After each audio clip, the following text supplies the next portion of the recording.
Hello, everybody, and welcome to another session of Ask the Expert. This is your host, Daniel Horowitz, and I am always happy to see you all here. As usual, if you have the questions or comments, you are more than welcome to put them in the control panel right over there where the questions are. And I will keep an eye over there during the presentation, but for sure I will lead some time later on to give you the answers to your comments and questions. Okay, so for those of you who still don't know me, this is how I look when I am doing research on cemeteries, when I am doing what I love the most, genealogy, which I am doing since 1986. And I had the opportunity to be the teacher and study guide editor of the project Searching for My Roots in Venezuela for 15 years, and also right now and since 2006 being the genealogy expert at MyHeritage, not only contacting societies, bloggers, and media, but also doing lectures as you're seeing here. Okay, 1 second. Hello. Okay, I am being told that I am having an echo. Hello, still having an echo, and I don't know where it's coming from. Okay, yes, fix it. Excellent. Thank you very, very much to all of you. Okay, so as you know, this Ask the Experts are actually hands-on things, and today I'm not going to the website, but I'm actually going to the Family Tree Builder, the MyHeritage software that we have for you, and I have it already opened right here in the background, and the idea is to show you how to do source citations in the software while you are doing your genealogy, when you are adding facts. What I have here on the side, this is not part of the software. The software is just this part over here. What you're seeing here is the source that I found. I happen to found it on MyHeritage, and I want to use a real source. And the idea is to add a fact in my family tree and being able to properly do the source citation. So let's start first with adding a fact. Where do I add a fact for any of those individuals? My preferred way, but definitely MyHeritage has a few ways of doing things, is by double clicking on the card of the person. Just by double clicking here, I will see the main edit card right there, and I will be able to add information wherever and whatever you need to do. Now, also, again, and it's my preference, I go straight to the tab with facts. And here I will see all what I know about this person. As you can see, it's not much, but it's still good what I know. And I am going to add a new fact right down here. And I'm going to say, for example, and MyHeritage has different facts or categories for those facts. And then you can decide which fact you want to add, or you can go down to the all facts and see all what MyHeritage has for you. So I'm going to use, for example, an emigration. Let's say that I know that this person actually emigrated on the 1920. Let's say I don't know the exact date, but I do know that it was from Sydney, Australia. So I'm going to type the information there. Excellent. So I already have this fact. Now, the question is, where did I got that fact? Well, I got it from a source. So standing on the event, on the fact that I'm here, I'm going to click Fact Citation. And this is the way I do it. You have here a drop-down menu, and you can see previous sources that you may have used, and I could select any source at this point, but I will really prefer to just create a new source so you will see the whole process. So in this case, and of course, you know, all this is fiction. I am just working on a demo family tree that I have created for you. So this will be the 1901 England and Wales census. Let's call it 1901 ENWC. That will be the abbreviation. The author, I guess it will be the England country or the England government.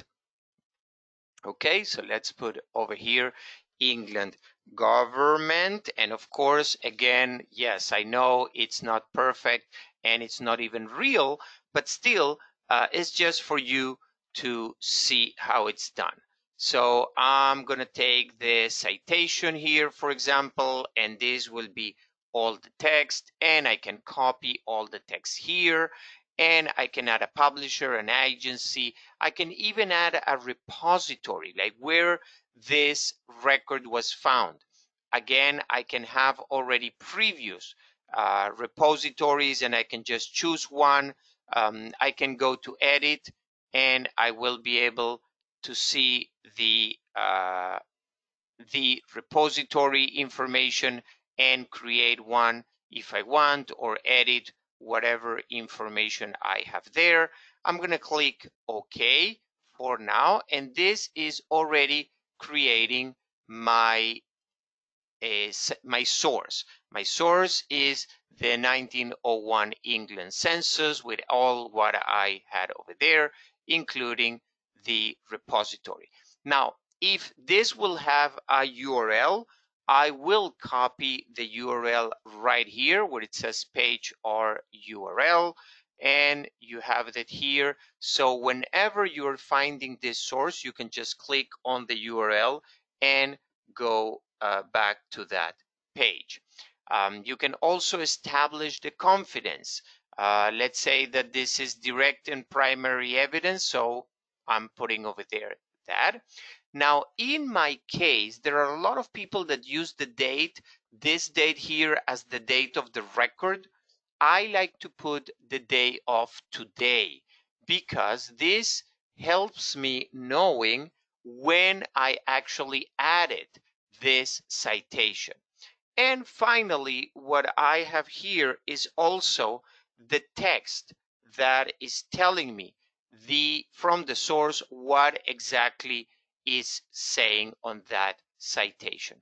I think I missed one step, so let me go back because I actually wanted to add an image for this source, and that is actually important.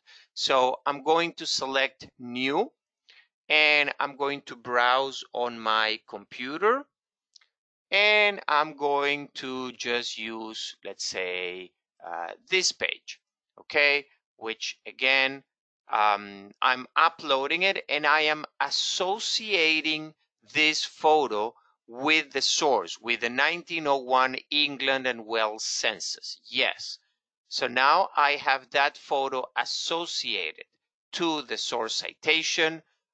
Whenever the source is mentioned, the image is going to be there. That is probably why the source should be England and Wales census 4, and this person is Steiner Bepi. okay? Because probably you're going to have a different page and a different source for each of the individuals that you have here. So once I have created all this, I can click OK. You see how the fact now has a fact citation, and just to save keep, I'm going to click OK. Good. Everything was now saved without any problem. Now I'm going to go back because I want to tell you what I do next. Okay, I have a fact, I have a citation, I have a picture associated with that citation. In fact, if I will go to the photos, okay, no, thank you. I'm going to see that I have here my census page, and okay, I can see the page, the title of whatever this image, and I can correct it, but I will go to the associations, and you see how this page is associated to the source. I want to do what I like to do is to associate this with the events that are actually related also to the people or to the facts that I created for the individual. You remember that in this case, I'm going to associate with a fact of a person, and you remember that this was Beppy Steiner or Steiner. I had it misspelled someplace. I'm going to select the person, and now I'm going to see all the facts that I have for that person. Remember that this fact was actually the emigration. So from here, I could also create a new fact, but I am just going to select this fact, and MyHeritage or Family Tree Builder is going to actually suggest you to copy the date and the information of the fact into this document. I'm going to say yes, only to show you how now the document had got a date and a place based on the facts. So you can see how all the features are actually interacting and working together to give you a better family tree. I'm going to click just OK. I'm going to go back to the family tree, and I know that I'm doing this very fast, but I want to show you everything related to the facts and source citation. You know that I open the card of the person, I went to the facts, I click on immigration. Now, this is what I was hoping and wanting to happen. The fact not only has a citation, and the citation had a source, and the source has an image. This sounds like a riddle almost, but the fact also has a fact associated to that.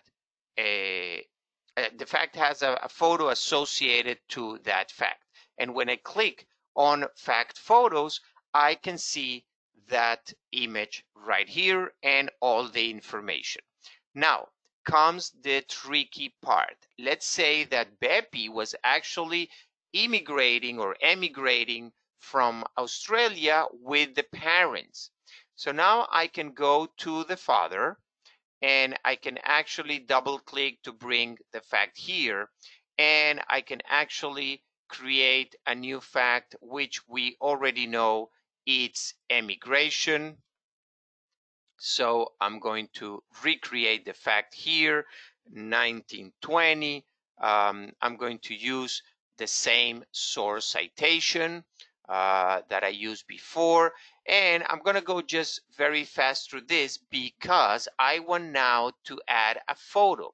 Associate the same photo, the same document I want to associate now with the fact of this individual. So I go to photo, associated fact photo.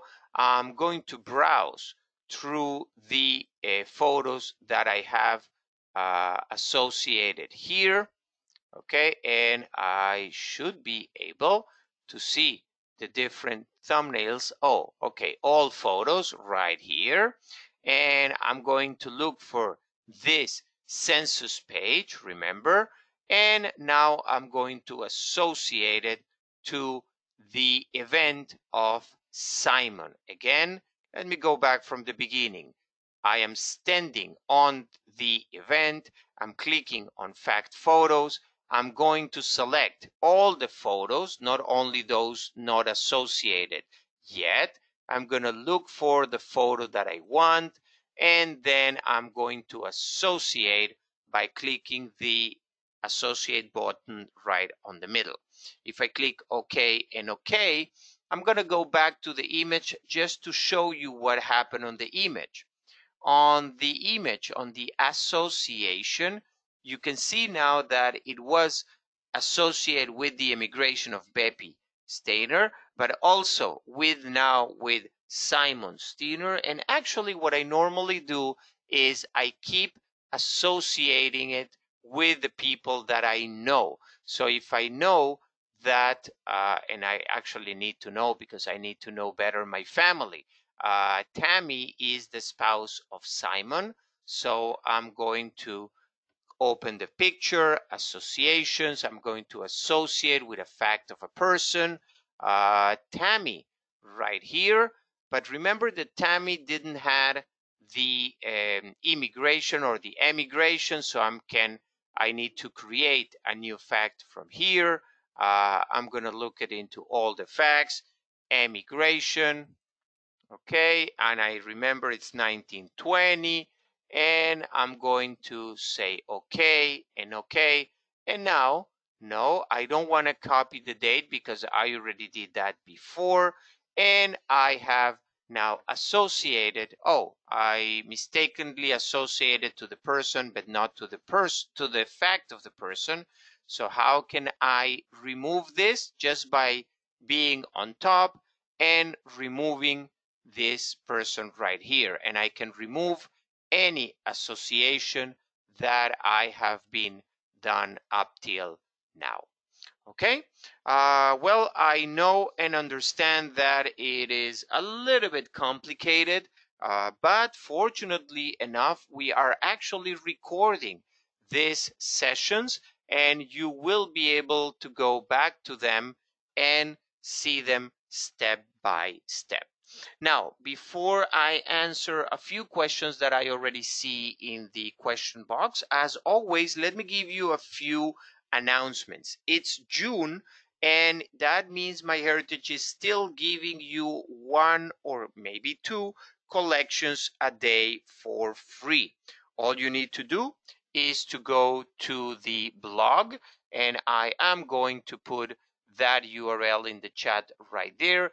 That is blog at myheritage.com. You will be able to see all the collections that we have today and in the next weeks available for you for free. If you don't have an account on MyHeritage, how come? I don't know, but you can open an account for free right from there, because this is something that will require an account on MyHeritage. But again, it can be a free account with no problem. Also, we just released the MyHeritage Photo Enhancer, a technology that will help you with those blurry faces in all photos, magically making them sharp and focused. This is a feature that, combined with the in color that we released a couple of months ago, it really does some miracles to your old pictures. Please give it a try and keep us posted, put it in social media, and show everybody the great results that MyHeritage, I hope, is having with your old photos. I would like to invite you all for tomorrow at 2 p.m. Eastern Time, where we're going to have our very good friend Dick Eastman, blogger and genealogist, talking about research methods, sources, and citations. Where did I heard about that before?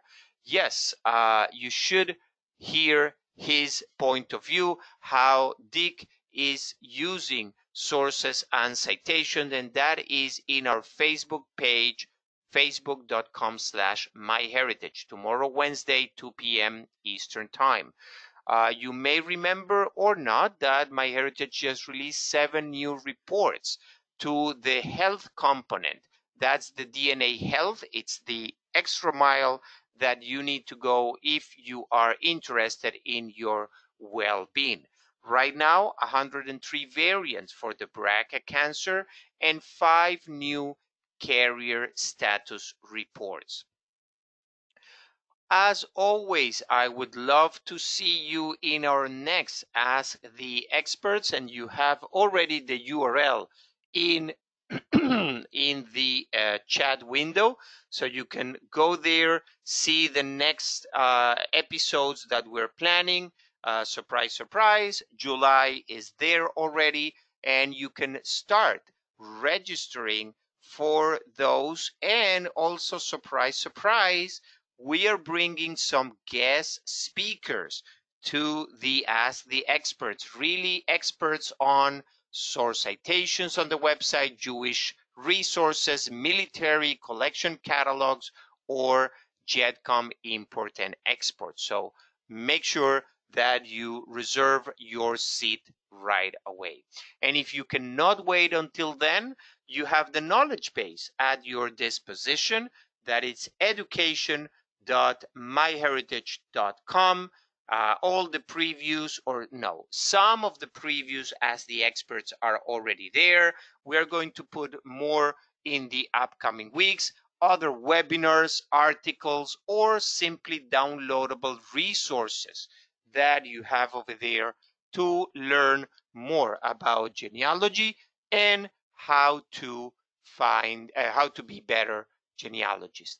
My contact details in social media is something that you already know, but if not, you have that there with no problem. And I will be more than happy if you will follow me in any of those different or preferred social media. Follow me, like me, heart me, whatever you want, just to be kept up to date with what is going on. Okay, very fast. Let me go over the questions. Why do we want to use this software is actually asking Janice. Janice, there are a couple of reasons why to use the software.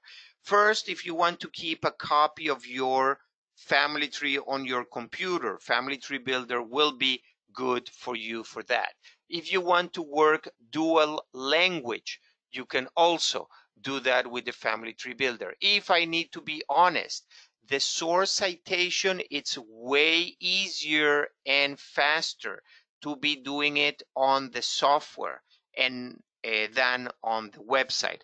There are a few reasons why. The chart component, it's on the software and it's easier and faster to create charts over there. It's really up to you. Do we have somehow add our trees to the software when we started? Oh no, Janice. The software will automatically sync with your website, and it will supposedly, if you accept it, it will keep your website and your computer always in synchronization. Whatever change you do in once, it should go immediately into the others as well. I can show you here for a second that you have a synchronization button right here, and that will allow you to synchronize between the software and the website. Okay, let me see here. No. Okay, does ticking sources when confirming records, do you want do what you have shown us automatically? Is asking Peter. Those ticking source when confirming a record. Okay, now I understand, Peter. Yes, when you have a record match, the source is going to be added automatically. But if you're adding facts and you have sources for those facts, you will need to do what I did today and now, which is to add those sources manually. So that, I'm sorry if it was not clear from the beginning, that is actually the case that I'm showing you today. Sharon, yes, definitely Sharon, we need to talk one day with that last name. I don't know if you have noticed it, but that's one of my last names. Yes, Sharon, Family Tree Builder is kind of available for Mac. It is Windows native, I have to admit, and you have an emulator, you have a program that will allow your Mac to run the Family Tree Builder, and it should be very easy and almost seamless for you to do that. By the way, if you want to download the Family Tree Builder, or as we call it, FTB, I have placed the URL on the chat. It's very easy, myheritage.com/FTB. Peter is asking if would be good if FTB remember frequency use facts like marriage to save searching each time. Okay, I'm going definitely, Peter, to pass this because we still support and improve the software as well. Unfortunately, not with the speed that we would like, but definitely always place to improve. Cindy is asking, does the software automatically syncs with the online tree? Cindy, I already answered yes. It will be doing that every time you open the software. It will tell you that if the website is not in sync with your software and will suggest you to sync. You can also tell it, don't ask me, just go ahead and sync automatically, or you can be more in control and say, no, you need to ask me every time and I will agree if we want to sync or not. Okay, guys, we're right on the spot of the time. Thank you very much for your interest and for being here. I totally understand this is not basic. This is kind of an advanced feature, an advanced part, and that is the idea, to bring you more up to date and make you better genealogists and use better MyHeritage features and tools. For now, that will be all. If you have further questions and I'm not around, you can always go to the frequent asked questions sections at myheritage.com/help. In the meantime, please, please, please take very good care of yourself and your family, and take advantage of this extra time that we're having now to do a little bit more of genealogy. Until the next time, have a wonderful day.